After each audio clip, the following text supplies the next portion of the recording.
Okay, answering questions that came in on the Ask an Herbalist post, I think, or posts all around the social media. One of the questions, first question that came in, was a person asking about the fact that there's so many different things to study and to learn in herbalism, and how do you go about picking what it is you want to do? You know, what do you want to do? And then along with that was kind of a second part of that question was, and how do I get my community to trust in the power of herbs and to to want to work with me? So that's a great question. What I wanted to do was to break it down a little bit. First of all, I think that herbalism is one of those areas where it's not you're not talking about something in a typical Western medicine approach where you've got to learn your chemistry first, and then you've got to learn your organic chemistry, and then you've got to do your labs. You got to get your biology pre-med, then you go to med school, and your first 2 years are science, and then you're going to do your internships, etc. Um, it's one of those things that is a very intuitive path, I think, that you have to follow, and it's important that you do that, that you listen to what your intuition's telling you, because this is a living medicine. Herbalism is a living medicine. I can't stress that enough. These are living plants. These are plants that have a consciousness to them, that interact with us, and they have interacted with us for probably hundreds of thousands, if not millions of years with our species. So there's already a relationship that we have with them as life on this planet, and you'll find, if you trust your intuition, all kinds of crazy things will happen to you. I remember when I was first studying herbs a lot, about 35 years ago or so, and I had a book, an identification book, and I didn't know any botany really. I didn't. It wasn't anything that was other than just really good color builds, color pictures to be able to identify with, and I would go through that thing, and it was about a 350-page book. It's called Weeds of the West, and I would go through that thing every day. I like practically had the whole thing memorized, and then I would go out and walk.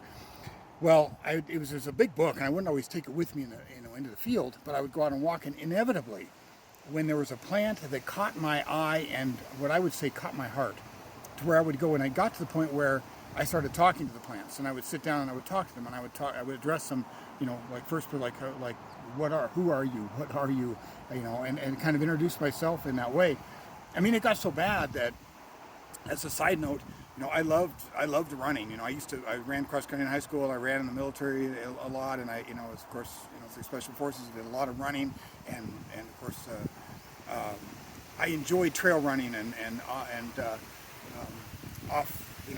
off-road triathlons and that kind of thing. So I would always go out and do these trail runs. But it got so bad with me that I couldn't really do trail runs anymore, because I would inevitably stop. I'd see a plant and I'd stop and be like, "Oh my God!" And the plant would call to me, and I'd sit down and I'd start, talking to it or just hanging out with this plant. I don't know how many times in those first few years that I would finish. I would come back home, and I would open up that book, and it would open literally to that page of that plant almost every time, or within a couple of pages of that plant. And I started thinking, this is really weird. I mean, how is this, and why is this happening this way? So the first step I would say that you need to take in anything that has to do with plant medicine is to really listen to your heart, really listen to your intuition, and listen to the plants around you. So now that's the first part. The second part of that is, how do you take that information and how do you integrate that with the rest of our quote unquote normal society?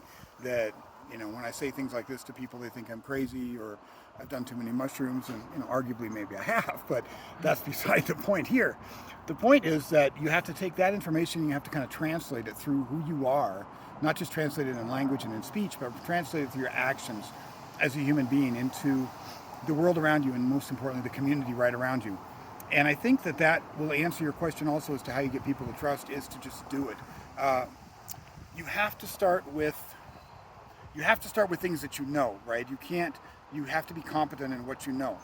So listen to your heart, find what it is that you like doing with herbalism. What do you like? Do you like medicine making? Do you like clinical herbalism? Do you like talking to people about what their health problems are and being able to interact with them a lot? Do you like teaching? Do you like to be able to research and be more of a scholar? Do you like a certain type of medicine, maybe a reproductive medicine, or working only with certain people that have certain types of problems, or elderly, or whatever? Whatever that is, start working on that and get really good with that. Because what you'll find is rather than spreading yourself too thin, if you do that and you get really good at one area, you'll find that everything that you're learning translates really well to other areas. So once you follow your heart and kind of say, hey, I really like medicine making, and then the next thing you know, you're starting to look at, well, hey, solvency and different constituents, and then the next thing you know, you're finding these patterns of constituents in certain types of plants, and the next thing you know, you're looking at the botany of certain families of plants and their medicinal aspects, and the next thing you know, that takes you around to making certain formulas for certain things, and then before you know it, now you're over in clinical herbalism. And that's fine. Follow those paths, but be really good at whatever it is that you do, and then focus on that. So that you're not, I say that the biggest danger is pretending to be somebody that you're not being genuine, and pretending to know something that you don't. Now that's difficult in the beginning because you might not know anything, and it's difficult to get experience, and that's really tough. The best thing that you can do is to work with family and friends and gain your experience through that. Avoid the trap of kind of anecdotal medicine where you see this a lot online and Facebook and such, and it's always driven me crazy. It's like, well, my brother's ex-husband's wife's in-laws cousins, third cousin once removed, had a tow truck driver that picked up their car and he cured cancer by that kind of an approach doesn't work at all. You need to have that personal experience, and so you start that by working with the people you're close to. And then I would say with our school and with me, 90, maybe 95% of everything that we've done and grown has not been through marketing or advertising at all. We don't spend any money on advertising. It's word of mouth. That's what's important. And so if you can work with a few people and they talk to a few people, word of mouth is incredible. And that's how you build that with the community. So hopefully that gives you some idea of direction. Know that you can pick and choose and change your mind about direction at any given time based on your intuition. That's what we do as humans. We change our minds. We follow paths, and allow your heart and your intuition to kind of guide you as to what that path really should be. So this next question posed was, what are the avenues available to and created by herbalists, if I got that right? And I think what that's asking really is, what are all the different things that you might find yourself doing as an herbalist and that herbalists have done in the past, specifically applying, of course, to the United States. That list is long and very diverse, right? I mean, it's not just clinical herbalism, obviously, but you could even specify what kind of clinical herbalism. There are people who work specifically only with people with cancer. There are people who work only with female reproductive issues. There are people who work only with elderly or only with children. So you can specialize the clinical side of it too.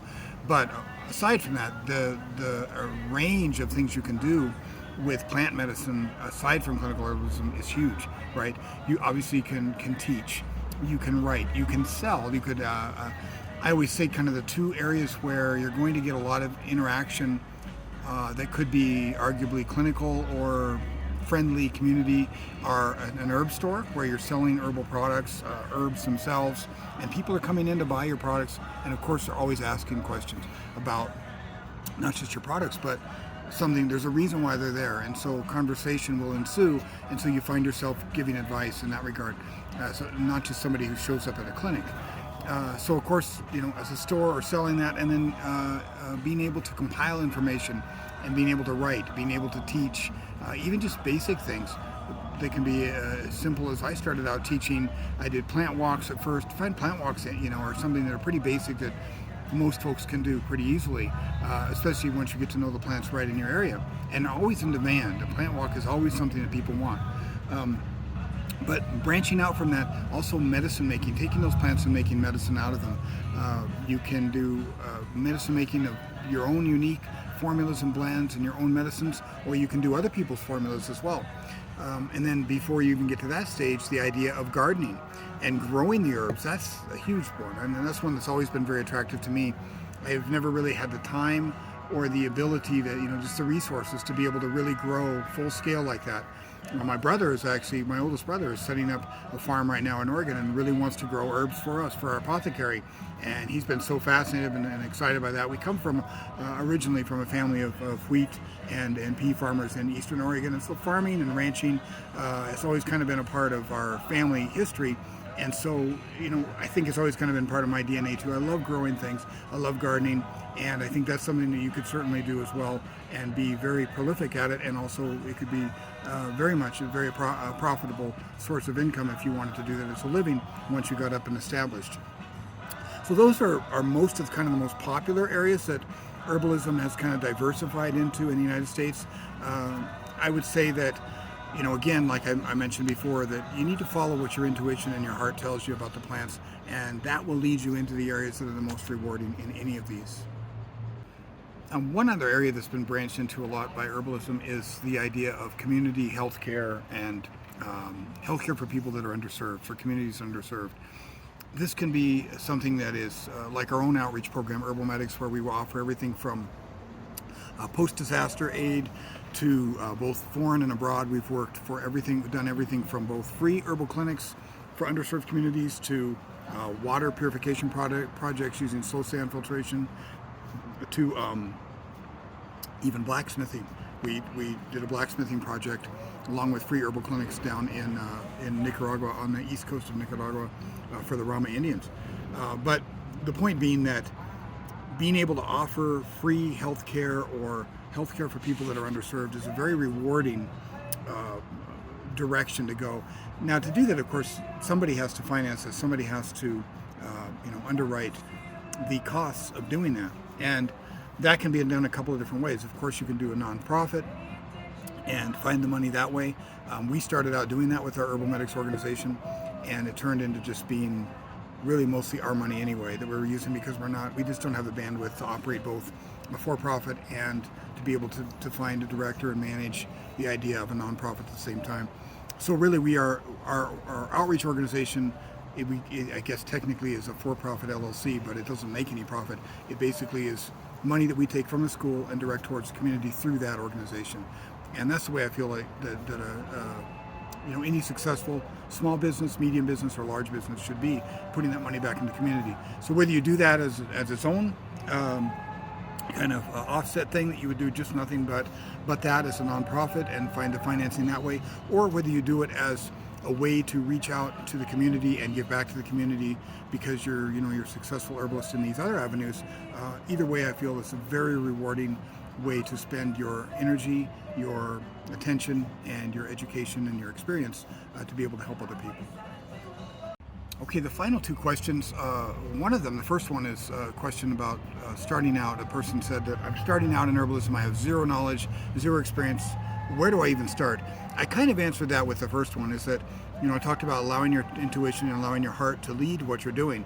And I'm not going to go back through that and beat the dead horse on that. But I do think that you'll find that the more you invest in just starting to learn the basics, the more that answer is going to open up to you. So start with just taking a beginner course. That's why we have our own course, Herbalism Introduction for Beginners, and why it's only a $50 course. It's 6 weeks of material. It's an incredible course. It gives you lots and lots of background and gives you other areas a little bit outside of herbalism to just give you the big context, the big picture as to where herbalism fits in there, and then gets into detail on the herbalism, teaches you some plants. Start with a course like that. That gives you the idea as to what you can't really make a decision about where you want to go until you at least have a map in front of you that shows you where you can go. And that's what I feel like a beginner herbalism course will give you. More so than a book. Not that a book won't give you that, but I feel like a course does a little better job a lot of times of portraying and giving and going more into depth of some of those things than you'll get from the book. Part two of that question, a second question that I was going to answer along with this, was somebody said, how do you get a diagnosis right? That's kind of difficult to answer easily. What I would say is that you need to be you have to have experience, really. And where do you get experience? We get experience by doing some kind of work. Well, how do you get some kind of work? Well, you need experience to get it right. I mean, we get into that conundrum, kind of chasing our tail around it. But the best place to start, again, is with education that will give you some kind of experience like that. And again, not to sound like I'm trying to be an infomercial for our school, but that's what our programs are and why I designed them the way I do. Why we are opening a full-time clinic, so that as our advanced students get good enough, they can come into our clinic and be an intern, and they have to. In fact, if they want to progress, do internship hours and do internship hours in our outreach program, so that they're seeing patient after patient after patient. That's how you get diagnosis right, is by seeing a lot of people and getting the experience and working next to people who've done that. But it all starts by learning the book knowledge first. You have to have some didactic knowledge in order to even be able to sort through that information. Now, I think that it's really important to rub elbows with people that are experienced, whether in any form of medicine.